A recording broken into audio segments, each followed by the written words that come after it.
So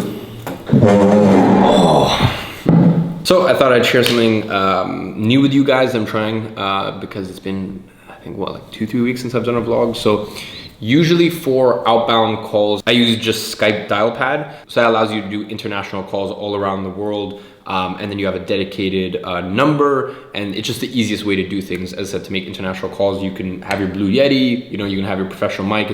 It's just the best setup in terms of recording your calls as well. When you're doing like outbound prospecting. Recently, me and the team have actually been trying Zoom like phone calls instead. So we're comparing the two. So for anyone who's in agency incubator within the next few weeks / months, I'll be relaying whether Zoom came out on top compared to Skype for making outbound prospecting calls. But I'm very early stages with this. Like, I mean, literally the past few days we've been trying. Also been trying something called close.com, which will integrate the CRM plus the call function. So any calls you make would automatically be assigned into a user profile. Their call functionality is just dog shit. So over the next few weeks, I'm putting up Zoom phone call compared to Skype dial pad. So as I said, agency incubator students, I'll let you know which one comes out on top. And I'm also pitting up close.com because we got a bunch of really dope Zapier integrations, which pulls in information from ActiveCampaign, this, that. Anyways, we're comparing that to Pipedrive to see which one comes out on top. So for all you Grow Your Agency students, I will relay once I have a bit more information. So a couple hours later, here in the same spot, finished up with the morning work blocks, and yeah, I got my team call in 15 minutes, eating lunch, which is a sweet potato soup. Yeah. I'm not gonna lie, it's been like 3.5 weeks of quarantine now. To be honest, I've been doing like pretty good in the 3.5 weeks. The only thing I miss is a cleaner. Haven't been able to get a cleaner in here for like, 3.5 weeks. And yeah, usually with this place you get one a couple times, well actually technically every day, but a couple times a week was our preference. So missing that. I'm also missing eating out and delivery and this and that. Cause I know I should cook myself some healthy food, but I've just been eating out of like ready-made meals. I've been trying to eat like as healthy ready-made as I can. Hence the sweet potato soup. But it's hard to eat super healthy when you're eating out of packaging. So yeah, gonna eat this, then got my team call. And then get on with the rest of the day. Ooh, shit. Kieran's late. Jesus Christ, that is 3 times this week. Jesus Christ. What is this man playing at?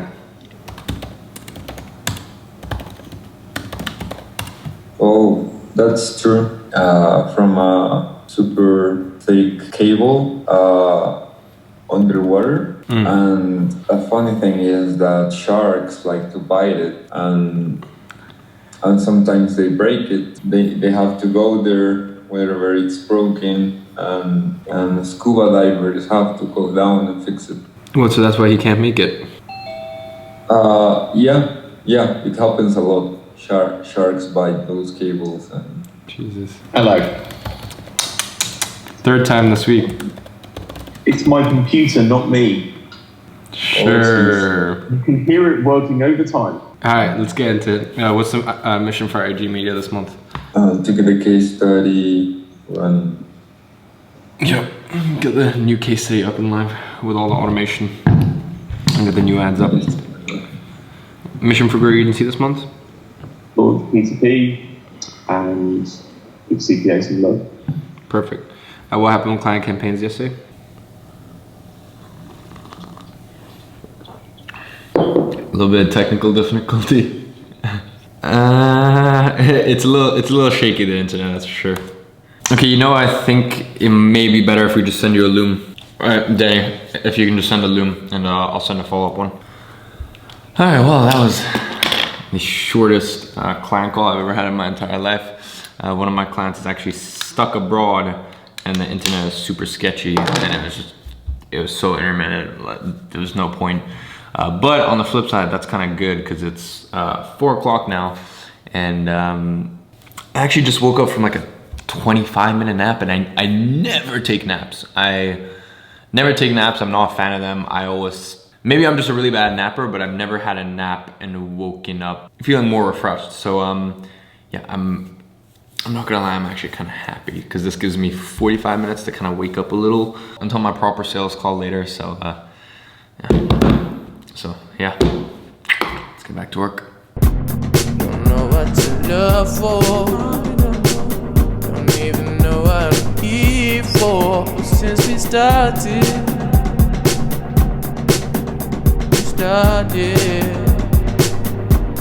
Someone like you.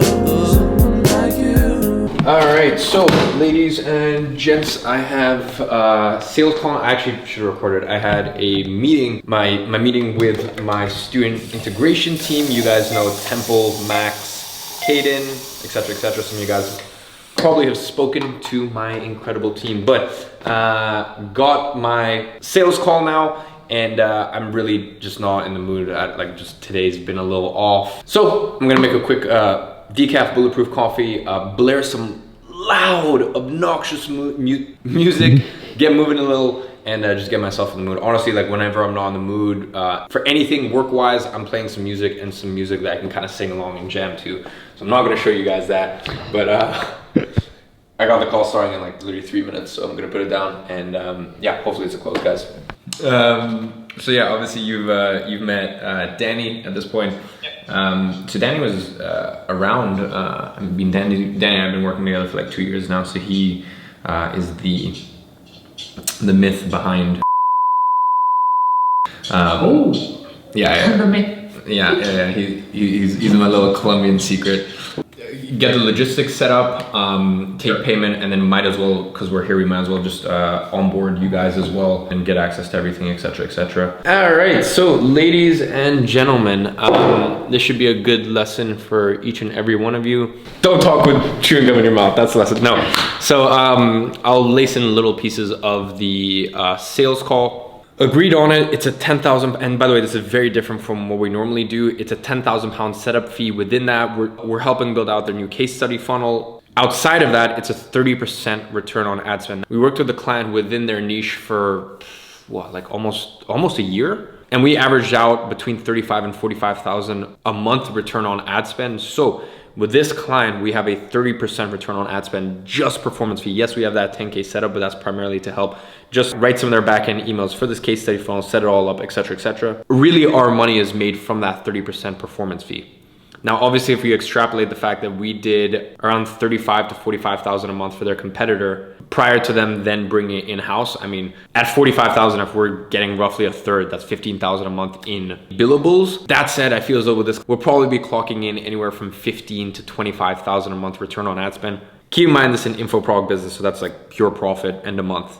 So obviously the $12,000, $13,000 upfront, the 10,000 pounds, it's great. That's also my team will take care of it. But the thing that I'm salivate over a little more is that 30% return on ad spend. As I said, this is an entirely brand new course. So there's nothing to go off of just based off of my gut instinct. The fact that we were able to produce a set between 35 and 45 return on ad spend, with majority of that coming in from cold. My gut instinct with this client is we'll probably be doing around 20,000 a month on average over a 6-month slope. So 30% of that, I think this client will be worth around 6,000 pounds a month to us. Another quick thing is at the end of the call, they actually want to have a follow-up call next Tuesday.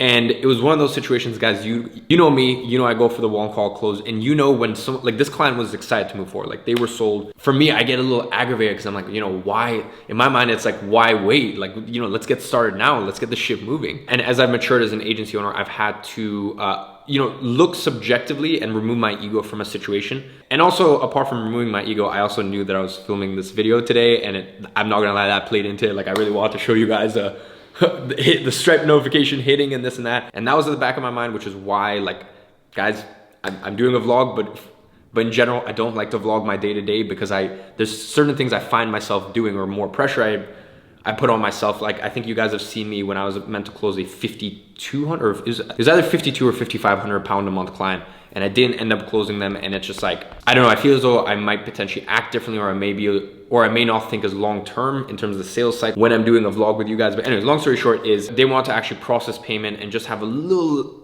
little last look at their finances before making that 10K upfront payment. And as I said, I had to look at it from a macro view and go, look, either I can keep pushing, but I'm not going to achieve that goal of them paying. So there's no upside, there's only downside by the fact that the client may be like, mentally, they might be going, first of all, are you concerned that we're not gonna, like, you know, there's a different balance, a shift of balance and power play there. So I just kind of let off and, but still booked in that 20-minute follow-up call on Tuesday. And quite clearly, it turned out to be the right thing, because somewhere around 20-30 minutes after our meeting, I got this email that I'll put in right now and blur any sensitive information, but they literally went ahead and said, look, we're excited to move forward. Can we just pay you 5K today and 5K next week? You don't even need to start any of the work for the funnel. We just want to do this to show you that we're serious. And I was like, oh yeah, of course. So I don't know why I didn't get the notification on my Stripe, but nonetheless, I can still show you via email. This never works. This never works. This never works. Yeah, but it's the thing of like, people are like, no, you Photoshop me. Okay, no, how about I just cover this in the, okay, if I cover rates is a different thing as their, well, either way, I'm still gonna throw in a screenshot on top of that. Plus you guys got the email thread just in case anyone's like, anyways, guys, so secured 5K today, billing them the rest of 5K next week. That also means that Kieran and Danny can get started on the emails as well as the funnel. Coming from a webinar funnel background, that's primarily what we do for our clients. This case study funnel is more agile, it's more lean, it's a hell of a lot easier to set up, but funnily enough, it's gonna get the client much better results in this specific scenario. So yeah, it is Friday night, close another client. As I said, 10,000 upfront. I think the overall value of them as an agency to me monthly in our commissions will be around £6,000 a month. So Pete and I just went to the supermarket. I just picked up some terrible food. Many of you guys know Kieran, my product manager. He made me promise that I would binge out and eat a bunch of crappy food today, because the past 3 weeks I've been doing water fasts on the weekend, either 24-hour or 48-hour water fast. And Kieran's afraid that I'm like repenting my sins or something, some fucking weird Catholic shit. But anyways, I'm gonna go eat some terrible food, mentally try to celebrate, because this is one of the biggest mistakes I make. I never celebrate signing clients. I know I should. I know I should still have that same excitement of like day one when I sign a client. So yeah, I'm gonna go try and celebrate as best as I can in whatever way Robot Iman knows how to. So lots of love, guys, and I will see you. Oh yeah, last thing, I swear. I'll drop the giveaway winner for the Gadzhi clothing line in the description. If you want to be in with winning a piece of apparel from the Gadzhi clothing line, just go ahead, follow the steps, comment, make sure you have post notifications turned on, and I'm gonna end it here before Pete's shoulders collapse. That's literally what I was thinking. I was like, fuck. With someone else on a couple of V's. What do you really think of the nigga that's making your beats? I've done things for him I thought